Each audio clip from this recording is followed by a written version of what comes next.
What is up, guys? Welcome to another episode of the Assemble Performance Podcast. I'm your host, Justin Jones.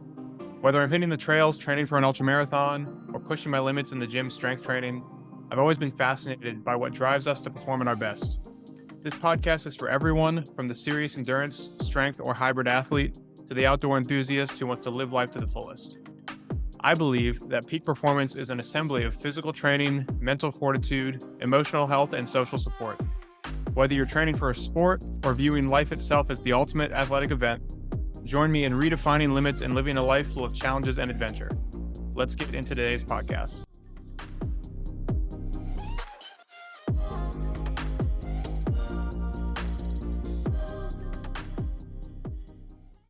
What's up, guys? Solo podcast this week. I've got some Q&A that I grabbed from Instagram. I had some people email me some questions and text me some questions as well. So I'm going to answer those today. Next week, we've got some good guests coming on. And then for the weeks after that, we've got a pretty steady stream of awesome guests. So I'm pretty excited for that. It's not out right now, but once this airs, it will be out. So the hybrid training guide, the free guide on how to manage and schedule your hybrid training should be out. So if you want to go to my Instagram, link in my bio, that'll be there. Or if you go to assembleperformance.com/hybrid training guide, it'll be there as well. You can grab that completely free if you're interested. And without further ado, I'm going to get into some of the questions. This should not be a super long episode. So if you're on a time crunch, this is a good one because some of these guest episodes will probably push closer to an hour, maybe some longer than an hour, depending on the guest availability and how much we have to talk about. But today, I'm just going to answer your questions. So if you want some more questions answered and you're not happy with one of these questions, feel free to send me a question. You can DM me on Instagram or email it to me, and I will add it to the list of questions for the next Q&A episode, as well as if you have notifications on for my Instagram stories, I will post a poll the week before I record my next Q&A podcast, and you can ask a question in there, and I'll throw it on the podcast. So without further ado, our first question, can you build muscle while improving running performance? Yes, you 100% can build muscle while improving running performance. It's really going to depend on the distance of the running event that you're planning on running. It's an ultramarathon. It's going to be a lot harder than if you're just training for like a 5K or a 1 mile. Really, the biggest thing with building muscle while improving running performance is going to be nutrition and then training. Nutrition is going to be, are you eating enough? Because when you run, you burn a lot more calories than if you just lift. So you're going to have to eat a lot more than you would if you were just lifting to build muscle. And then again, if you're running farther, like an ultramarathon or whatever, you're going to be burning a lot more calories in that training the longer and longer you run. So the more and more you're going to have to eat. And then two is just training's volume. How much volume can you accumulate? So if you're running more, your body's going to be able to recover from less. Granted, if you're trying to build muscle, a lot of people want to build upper body muscle. That's going to be easier to do while running than trying to build huge legs because your legs can only recover from so much. But you can absolutely build muscle while improving running performance. You just have to eat enough protein, and also, be able to handle the training load. Important to note here, though, is you don't just need to eat protein when you're running. You also need to eat a lot of carbs, obviously. If you're wanting to build muscle, you have to hit your protein goal. It's just a given. You have to hit your protein goal. But you also have to eat enough carbs because if you don't have enough carbs, your body is going to end up having to use some of those calories from the protein for energy instead of being able to utilize it for muscle building. So eating carbs is actually going to be protein protective for you because then your body can utilize those carbs for energy and it doesn't have to utilize some of the protein, break down some of the protein to use for energy, at least energy when you're running. If you want more on that, hit me up, but that's the gist of it. Next question. What do you believe are the two best supplements a person could take to improve performance and overall well-being? Ooh, that's a big one. First off, I think that you don't need to take supplements. If you don't want to take supplements, you don't want to pay for them. You don't have to. You can get everything from your diet. You just have to be much more intentional about what you eat and how much you eat to make sure that you get everything from your diet. Supplements are an easy way to fill those gaps where you might not be getting everything you need from your diet. So I do take supplements. So I can give you advice based on what I take, but you don't have to take supplements. So number one, I would recommend creatine. Creatine is very low cost, very cheap. And like my 90-day supply, I think it's like $30 or $32 or something like that.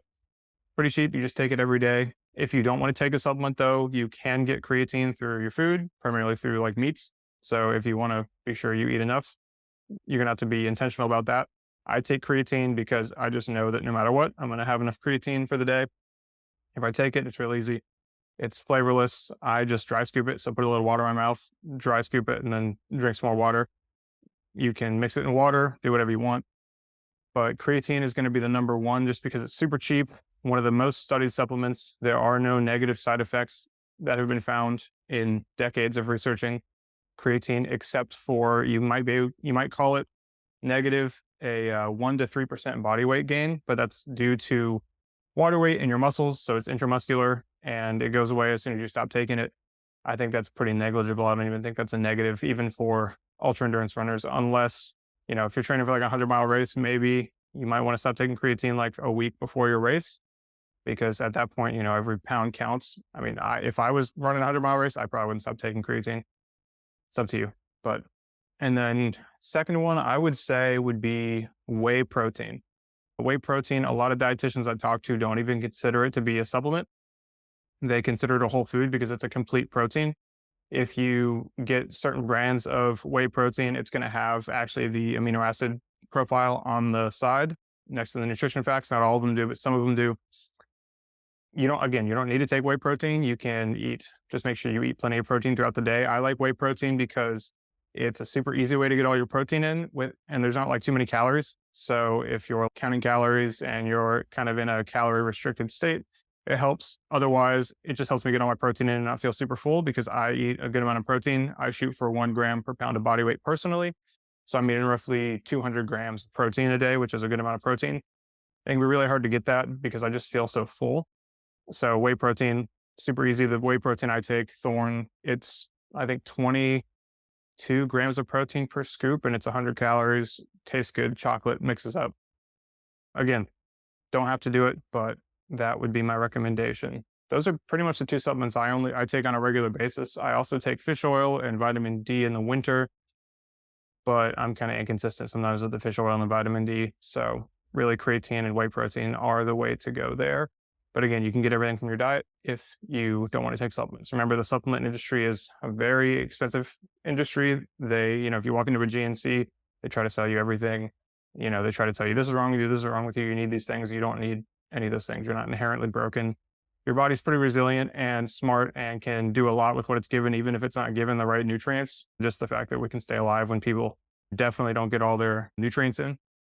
Testament to the human body and how resilient it is. But if you are trying to optimize performance, creatine and whey protein can fit into a generally balanced, healthy diet as well. Yeah, I think I've beat a dead horse there. That's the recommendation for me. If you want, again, more questions on supplements, send them my way. I'm going to try to get a dietitian on the podcast at some time. So that could be a cool discussion. Another supplement question: does it matter when I take my whey protein, before or after a workout? Generally, some people say yes, but generally, I don't believe it matters as long as you're getting enough protein in per day. Most of the dietitians that I know and talk to, and some of the researchers, PhDs that research in this area, they generally agree, at least the ones that I know and talk to, that it doesn't matter. And from the research I've looked at, as long as you're getting enough protein in per day, it doesn't matter. So just take it whenever you want to. If you prefer to take it after a workout, do it. If you prefer to take it before a workout, do it. But personally, I wouldn't take it before a workout because it wouldn't sit well with me. I feel like I have actually taken whey protein before a workout before, and my stomach just feels uneasy. I would take it after. Sometimes I've drank it during. I actually used to take those. There's Muscle Monster is what it's called. So it's the Monster energy drink brand, but they're protein shakes. And I did used to drink that actually as a pre-workout before when I was younger. And it was pretty good, but I guess that didn't upset my stomach. So really, whatever, up to personal preference, just get enough protein in per day. So that's my recommendation there. How do you get your significant other to support your lifestyle change, understanding that this has not always been your lifestyle? This is an interesting one. I am not a relationship expert, number one. I'm married, but that doesn't make me an expert, right? Because my sample size is one, just my relationship. So how do you get your significant other to support your lifestyle change, understanding this has not always been your lifestyle? So I'm hesitant to really go too deep into this because this is not my area of expertise. But generally, the way I look at relationships from what I've learned and some of the people that I know is that you've basically got like your relationship circle, and then you each have your individual circles, if you want to think of it this way. And your responsibility is just to manage what's inside your circle and then step into the relationship circle with the other person. So as long as you're not taken away from the relationship, then I don't see how it's your significant other's responsibility. I find that a lot of the time when I have been like, oh man, I wish my spouse was this way, it's really something that I had to deal with for myself. And a very easy example would be like, if you're, say, starting a health and fitness journey and you're just like, man, I wish my spouse supported me. I don't want to get up in the morning. I wish they would just push me up in the morning. You have to get out of bed and do this. But really, that's not their responsibility. It's your responsibility to get yourself out of bed. You can't expect them to manage your life like that because it's your change that you're making, not their change that they're making. And so it's on you to get yourself up out of bed to motivate yourself. And certainly a supportive spouse can help, but it's not their responsibility. So you can't put that on them. It gets murky if they're like actually taking away from your fitness journey, complaining about it, or if your fitness journey, say, like me, I train a lot. And so my spouse has to be on board with that. So I understand that if you're trying to do like a long endurance race or something and you're out for 4 or 5, 6 hours on the weekend, that's when it gets murky. That's not my area of expertise and my scope of practice. I would seek out, a licensed marriage and family therapist for that. All right, here is one that I got from Reddit, actually. Somebody sent it to me on Reddit. Tips for improving running after mass gain. 6'2", 180 pounds, was 6'2", 180 pounds, but I'm now just under 200 pounds at the end of my last bulk. So 6'2", 200 is actually still pretty lean. 6'2", 180 was very lean. I'm 203 and I'm 5'10" or 11-ish, 5'10" and a half. And I still like how fast I am and can run fairly fast and run fairly far, something that I'm happy with. So 200 pounds at 6'2" is actually fairly lean. So you're not in like bad territory here. It's not like you're 280, right? And the mass seems like to be good gain after your last bulk means that you could have put on a good amount of fat mass, but you definitely put on a good amount of muscle mass too in that time, depending on how you ate. Maybe it was mostly muscle mass. So the tips for improving running after that is really very similar to tips for improving running in general, right? You want a solid base. So lots of zone 2 work, lower intensity work, build up that mitochondrial density, that efficiency of your body. And then as you get that base built up, then you start putting in speed work because you need to realize that you need to use that base for speed. The only thing as you get heavier is you just don't want to jump into speed work or mileage too fast if you stopped running. So if you ran a good amount and then you put on this mass, you don't want to jump back in where you left off because you do have more mass to move. Your legs are going to have to be used to the pounding and the stress, the forces. You don't want to get shin splints, any overuse injuries. So just be mindful not to go back into it too fast, but otherwise, general running rules apply. Build that base, lots of zone 2 work, throw the ego out the window and be willing to run slow to build that base, and then throw in speed work intentionally and smartly and build up, not too fast. All right, this question is, would I benefit from swapping to hybrid training? My goals are not only to look aesthetically pleasing, but I want to transition into more athletic/performance focused training. Yeah, I would say so. If you want to be more athletic and performance focused, I don't know what you're doing currently, but hybrid training is great for that. You could also do more of a concurrent training if you want to focus on a sport. So if you want to be more performance focused in a certain sport, then you can do more concurrent training, which is where your lifting is there to help a sport, or your cardio would be there to help your lifting sport if your sport is lifting. But hybrid is not very different from that. It's just that you progress into goals at the same time. So hybrid training would be great for that. If you're currently lifting more like a bodybuilder, hybrid training can really help you focus on performance because you can focus on increasing a strength performance goal and a running performance goal and not just be focused on your aesthetics. All right, this next person asks, what's the quickest way to improve my cardio? Did a 10K on Sunday to test myself and I felt like my legs could handle it, but my heart rate was really high. So in this instance, I would recommend, I'd have to look at the rest of your training. I don't know what the rest of your training looks like, but I would recommend, again, building that aerobic base and then putting speed work in on top of that. There's, a ton of reasons your heart rate could be really high. Are you used to running that fast? Do you run a lot of miles? Do you have that base, or are you just trying to push it without that aerobic base? So make sure you build that aerobic base up and then put speed work in intentionally. If you're training for the 10K, then I would throw in some shorter speed work, 400s, 800s, 1200s, 1600s. Those are meter repeats. And then you can start throwing in threshold runs, 30, 45-minute threshold runs. You can throw in threshold intervals. So where you do 1-2 mile intervals with a jog and recovery, and you do that, repeat that. But yeah, if you don't have that aerobic base, you can't, that's going to be the quickest way, which unfortunately it's not super quick. You need to put the time in, put the reps in, but that's going to be the quickest way. So, all right, what do we got here? Push pull legs versus upper lower split for weight training 3 times a week, which is recommended. Again, this is going to depend on the rest of your training, but if you are doing more of a hybrid training style, then I'm going to assume that you're running on the days that you're not lifting, and maybe sometimes you're running on the days that you are lifting. With hybrid training, what you really need to consider is recovery time. How much are you able to recover from? I say that all the time, but that's what is important, because you can't recover from unlimited amounts of work, and that's really going to be your limiter. I personally, for most people, use an upper lower split because that allows me to do like upper lower full body or upper lower upper lower. I think having the upper body days to give your legs a complete rest is important, but you can do upper lower full, upper lower, or as you're getting closer to a running event, depending on your recovery, you can just drop that to 1 upper body day and 1 lower body day a week, and then running the rest of the time, or cycling, swimming, whatever sport you are training for. But they're both good splits. I find upper lower works better with most people. All right, I'm a cross country / track and field runner, run every day. I started lifting last year, but I have no clue what splits I should do. I want to build more muscle and increase athletic performance. Any recommendations? So I'm assuming that you're a cross country track and field runner in high school, maybe college. Those are the two. I don't think you're a pro cross country runner because you'd have a lot more resources with coaches. Either way, seek out your strength and conditioning coach. That's what I would recommend, especially if you're in high school. If you don't have a good strength and conditioning coach, look for good strength and conditioning programs for the off season or the in season for cross country or track and field. Because at this stage, you really want to work on your performance in your sport.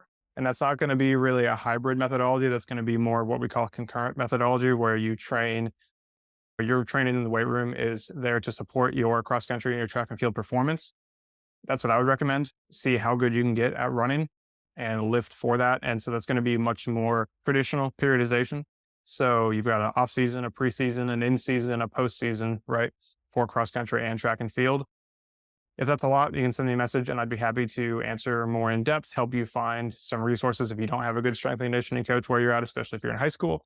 If you're in college, I would assume you have a good strength and conditioning program. So reach out to them, tell them, hey, I want to get better at this. I want to lift so I can be a better runner, build more muscle, increase athletic performance. That's what that's going to do. So I wouldn't recommend a hybrid methodology. I would recommend you put all your focus on your sports and your training in the weight room, be there to support your sport. Pointers on combining strength training and running. Been running for 3 years, but haven't lifted seriously before. So you're going to have to start with less than you see other people doing, especially if you haven't lifted seriously before. You've been running for 3 years, so you have a decent enough base of running. What I would recommend is pulling the running back just a little bit and adding weight training in slowly, especially lower body weight training. Again, because you're used to all the pounding on your legs from running, but you're not used to having to recover from lifting weights and from running. So just add it in slowly. What I would do is do maybe 1 upper body and 1 lower body day a week, and maybe even do upper lower full, like I said, but keep the volume lower. Train heavier. Your body is already getting a lot of pounding from running. So if you're getting all this volume running and then you add in all this volume lifting, you're not going to be able to recover as fast. So what I would recommend is keeping the volume lower, intensity higher, just getting used to the weight room, getting used to form, video yourself, watch those alongside YouTube videos of correct form, and make sure that you're lifting properly. And yeah, it's going to be a lot of learning, but it can be a lot of fun. Maybe join a gym, find a coach that can help you learn all the proper form, the proper exercises, all that stuff. If you want more, hit me up and I would be happy to help you. When I do one-on-one coaching, all my athletes can send me form videos. So if you're interested in that, you can hit me up for that. Otherwise, I'm here to answer any questions that you have about that. And the last question, told you this wouldn't be too long. I don't know what we're at now time-wise. I don't know what time we started. But last question, best shoes that I can run and lift / squat in. I like this question because it's a pet peeve of mine. Let's get into it. You don't want to have the same shoes for lifting and for running. And there's a few reasons for that. You look at one side of the coin. If you just have running shoes and then you want to lift in those running shoes, right? People do it all the time. However, you've got a running shoe, right? Most running shoes have an elevated heel, not all of them, but most of them. Some of them are flat, but all running shoes are pretty cushiony on the bottom because you need to be able to run comfortably. You're putting a lot of force on the ground. So a lot of them have a lot of cushion.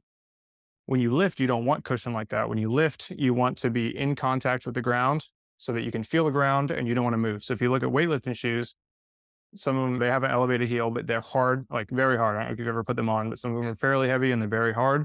There's no flex in them at all. A lot of people lift barefoot. I do a combination of weightlifting shoes and barefoot shoes, which are just, very thin soles, very close to the ground. Spread your toes out, get good contact with the ground. Running shoes aren't going to give you that, and the foam can actually wear differently over time based on your running form, which is fine when you're running, but when you're lifting, you don't want that squishiness. You don't want that unevenness. So running shoes do not make good lifting shoes for that reason. I recommend lifting barefoot shoes, or in weightlifting shoes or Converse, but something that's going to give you good contact with the ground. Running shoes aren't good for lifting. We've established that. Are lifting shoes good for running? I don't know if you've ever worn lifting shoes or barefoot shoes, but they're not going to be good for running. They're going to hurt especially lifting shoes. Can you run? I want to take a pair of Olympic lifting shoes and try to go run. And you're going to make it like 3 steps. And you're going to be like, my shins, my feet, my ankles, my knees, everything hurts. So clearly those are not going to be good. Barefoot shoes, there was like the big craze in like the 2010s of running in barefoot shoes. I tried it out, gave myself plantar fasciitis. So I don't recommend that. You can if you want, but you have to really work into it slowly. I think that craze has mostly died off. You guys probably remember the Vibram 5 fingers. I still wear barefoot shoes to walk around in, to strength train in. They're not the 5 fingers though. They have a closed toe box. I'm not that guy out here with my toes all hanging out, but I would not recommend running in them. All right, guys, that was all the questions we had. So fairly quick. Again, I don't know how long we've been doing this, but fairly quick. If you have more questions, you can always send me an email, send me a DM, or answer my question sticker of the week that I do podcast questions. Otherwise, a lot of people liked the podcast last week with Chris and Joe. We're going to have them back on. We also have some psychologists coming on, some physical therapists coming on, some PhD students coming on. So it's going to be a lot of fun. We're going to have a lot of really great topics that I hope can bring a lot of value to you guys, and a lot of topics I'm really interested in. So I'm just here to guide the discussion and learn a lot from these other professionals in the field. So if you have any questions for psychologists, physical therapists, dietitians, any of that, you can send them my way. And when the episode comes up, I will be sure to bring it up. Or if I can bring it up, if I get too many questions, we just don't have the amount of time. Chris and Joe are going to be back on. So if you have any tactical performance questions, you can send those my way as well. And I will do my best to bring them up during the podcast. Otherwise, thank you for listening, and I will see you guys next week.